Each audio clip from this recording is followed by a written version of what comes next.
All right, next I am excited to introduce Kaushal, who is leading ecosystem development at Nimbus, and he's going to be talking about light and simple validating with the Nimbus client.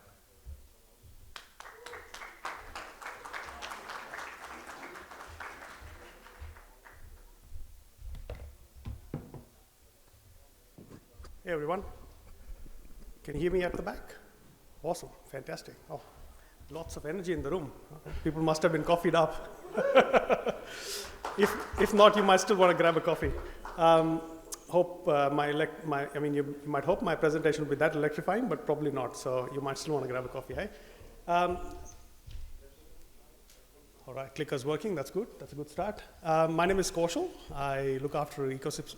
I support the Nimbus team with their ecosystem development efforts, and also support our other projects, which I'll talk a bit about. But I have the good fortune of going out and talking to larger node operators, solo stakers, a lot of the channels and distribution channels, such as the dApp nodes and Avados of the world, and figuring out how to make the Nimbus client more attractive and easier to use. And this is a bit of a snapshot of what we've learned over the period of time, and also a bit about what we're doing with the Nimbus client, hopefully making it a lot more attractive, and hopefully I can convince a lot more people here and those listening online to actually run Nimbus as a minority client in the network. So for those who don't know, I think Nimbus is one of the 5 consensus clients in the Ethereum network. And our goal is to really make Ethereum network participation as simple and easy as possible. I mean, we've really stressed hard on the fact that this is network participation because Ethereum participation is available to everyone. But participating in the network is really not as easy for everyone, and we want to really make it simple and easy, and that's really the goal. So Nimbus offers the consensus client today, and it is one of the lightest consensus clients that you can use in terms of the 5 options that you have, but without compromising on performance of any kind. So it's performing at par with other consensus clients. And so there are advantages of using Nimbus, which we will briefly talk about today as well. I mentioned briefly some of the other projects that are associated with Nimbus. So Nimbus is part of the Logos portfolio of projects. Logos is building the network state infrastructure. So all of the infrastructure that's necessary for network state to function. This includes decentralized storage, decentralized messaging, and Nimbus, of course, offers the compute element. So if you're interested, please feel free to check it out as well in terms of what Codex and Waku are planning to build. But today's talk, of course, will be quite narrowly focused on Nimbus. So I thought I'd structure this whole presentation in 3 parts. I think it's useful to reflect on the journey that Nimbus has been on. It's been 4 years, I think, 2019, so about 5 years in total, right? It's useful to reflect on where Nimbus has come from and the original ideas and concepts behind Nimbus. We will talk a bit about what Nimbus offers today in terms of the different consensus client options within the Nimbus portfolio, and then of course where we are going, which is the future, right? And I'm sure we are all interested in the third bit, but we'll move through the first 2 relatively quickly. So let's talk a bit about where Nimbus has come from in terms of the past. It all started back in 2019 when the idea of Nimbus was conceived as a client that can actually work really well on mobile devices and IoT devices, right? Like there's this aspiration that the clients should be able to run on the lightest of devices, and we have ubiquitous access to the network made available through such clients. Of course, in reality, like we found over the last 5 years, engineering to that vision is really difficult. And there are other reasons to imagine and dream about such clients back in 2019. They relate back to the project called Status Network. For many of you in the room, just a quick show of hands if you know of Status Network from 2017, 2018. Yeah, cool. That's a few hands up there. So Status was building a decentralized messaging platform app. And it's very hard to do that if you don't have access to a lightweight client, right? So that was the other motivation to build a lightweight client in Ethereum. Comes 2020, we started work. That was the first release back in November 2020. And it was the first release of the consensus client back in the day. And then since then, of course, in 2021, a lot of integration with the Rocket Pool, So we were fortunate to have a large community and interest from the Rocket Pool community in terms of the use of the Nimbus client. And since 2021, we've had this continued interest from the community. So hats off to the Rocket Pool community for really believing in the vision and supporting that throughout.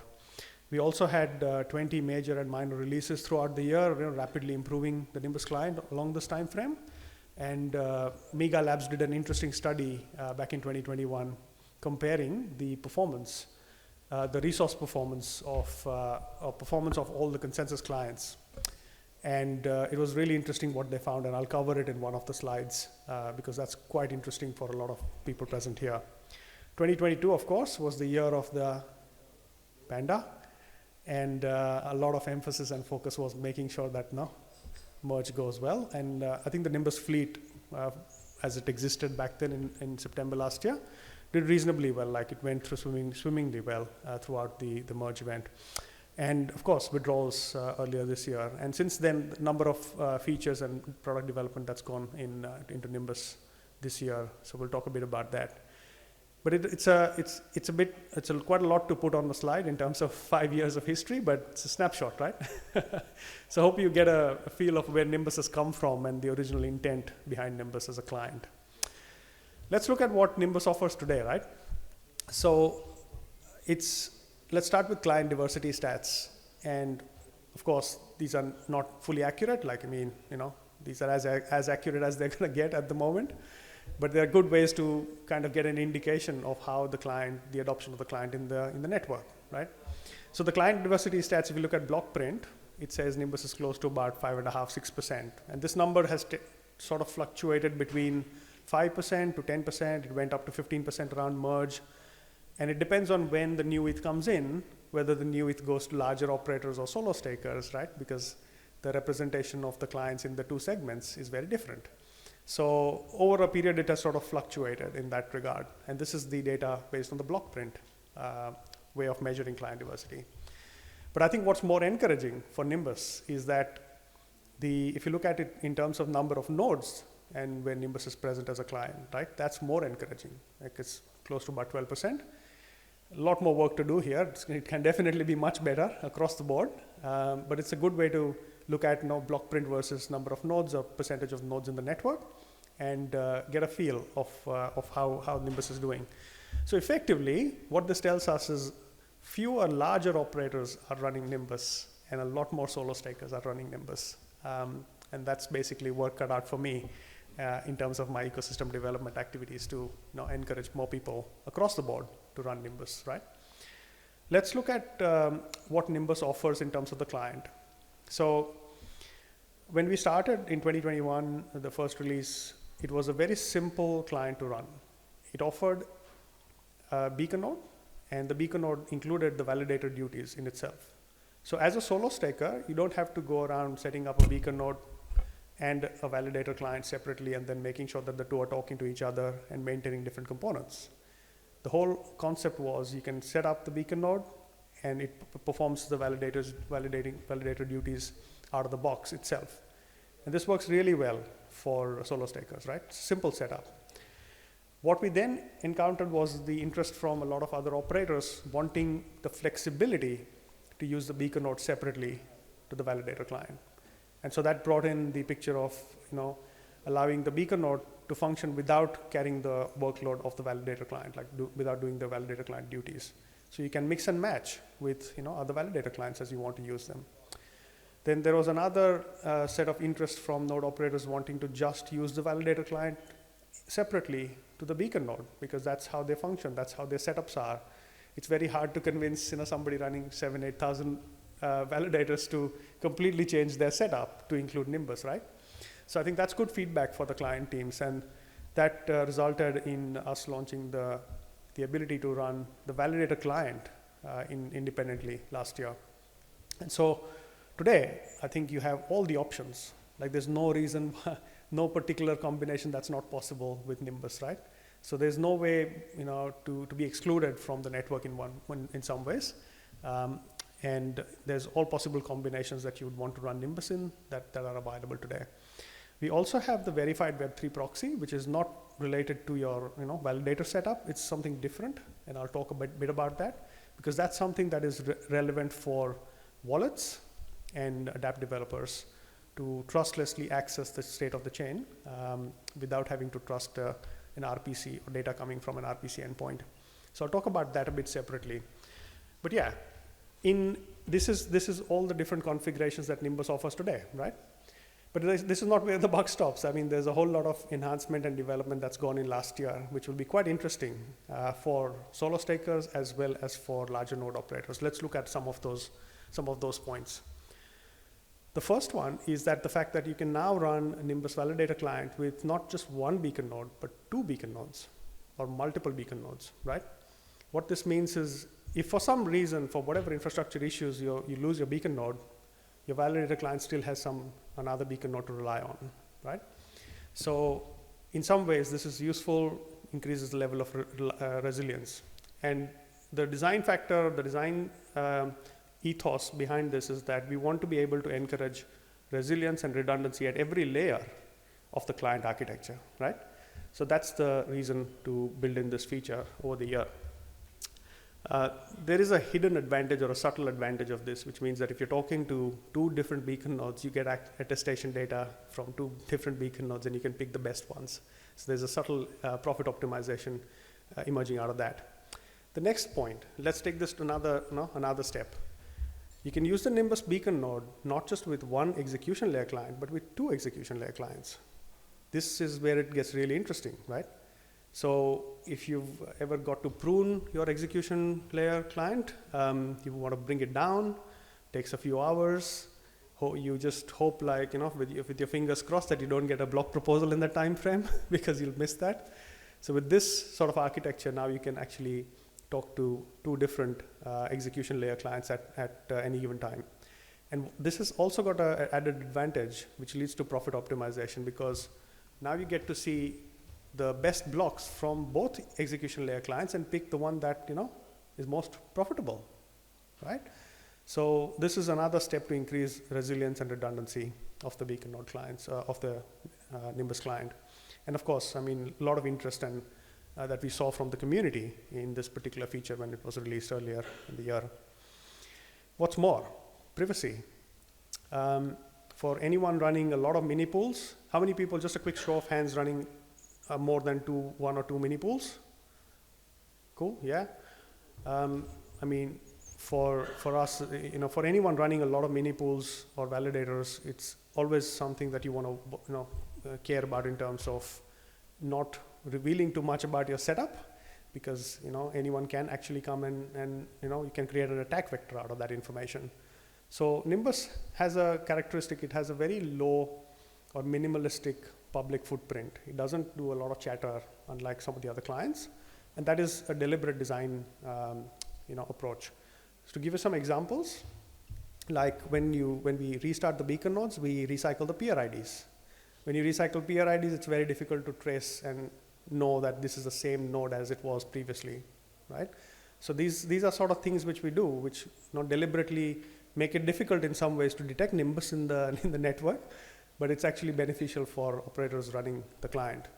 The other element is you can actually use 2 different nodes to push your attestations out of versus your block proposals. So when your chance comes to actually propose a block, you get DDoSed on, let's say, 1 node, but you're actually pushing out your block proposals to the other node. So there's that safety and security elements built in. The element around resource optimization, I started with the fact that we had this vision to create one of the lightest Ethereum clients, and I think that still remains the goal today.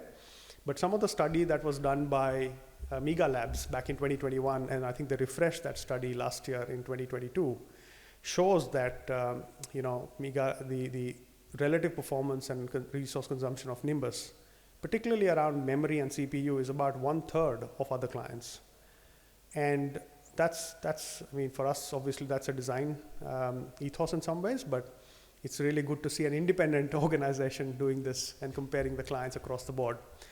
Like, we get asked this question quite often, right? As to what is when you're running a validator which costs 60, 70K, whatever the price is today, why worry about hardware, because the hardware costs $600 or $800 or 9,000 or $900, right?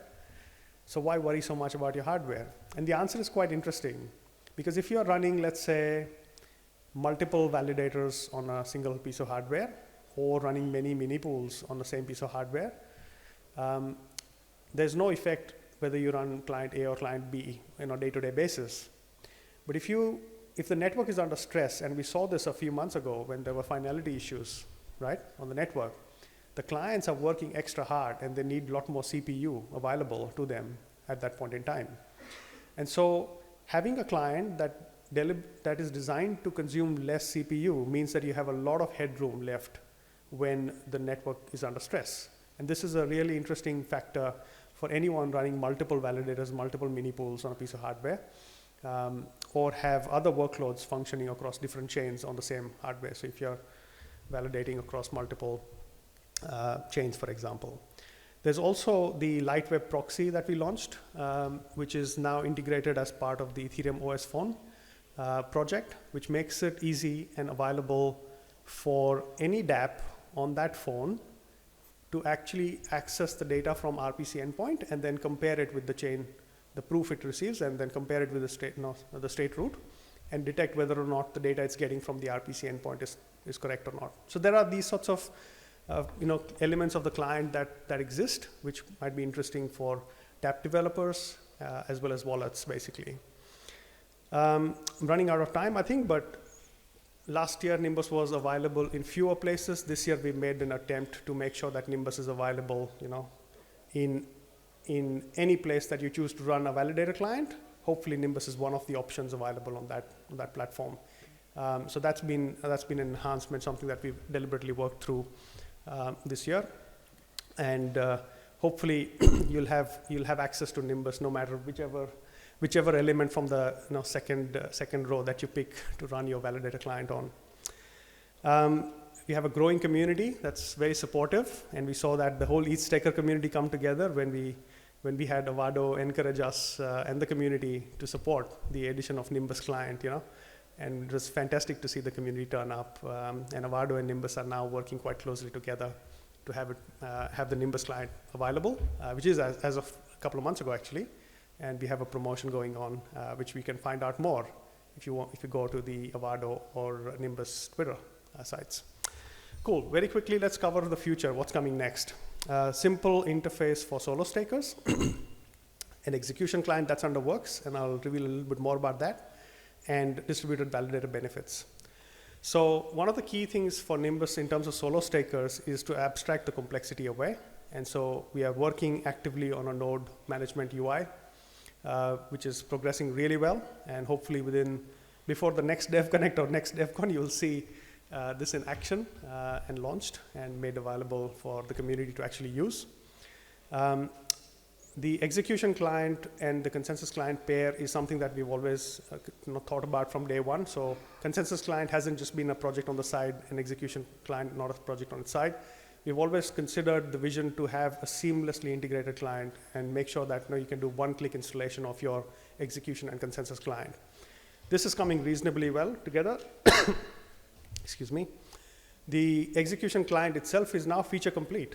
And it's part of the DevNets and will be tested rigorously to optimize it as much as we can for memory, to bring it at par with what you expect from the Nimbus consensus client in terms of memory, being very efficient with the memory usage. So this is coming very soon. And one of the other elements we are working on is distributed validator-like approach within the Nimbus client. So I know we talk about distributed validator as a protocol and a layer on top, but we're trying to build some of these features directly natively into the Nimbus client. What this means is you can now split keys, well, not now, but when we actually have this all designed and launched, you'll be able to split your keys across multiple beacon nodes and be able to run like a distributed validator setup within a group. And this means resilience against infrastructure failures, resilience against rogue employees potentially, and also get the benefit of failover between nodes. So this is all coming in terms of our plans for the next year, and some of these initiatives have progressed reasonably well, and we should be hearing back on our Twitter channel quite regularly as things progress. I'll perhaps just close here with why run Nimbus. So many more reasons to run Nimbus, but look, if you care about client diversity and use of minority clients in the network, that's perhaps the primary reason we should pick Nimbus, other than all the other reasons that I've shared in this chat, right?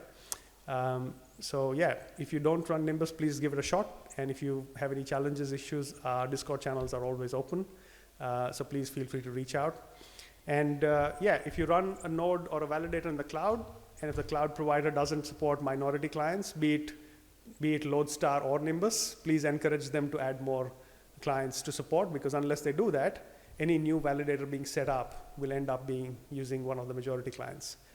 So that's detrimental to the network. So yes, if you do run a validator in the cloud, please encourage them to add support for minority clients in the cloud elements. All right, I'll pause here. I'll stop here. I'll be happy to take questions. That's me. Thank you.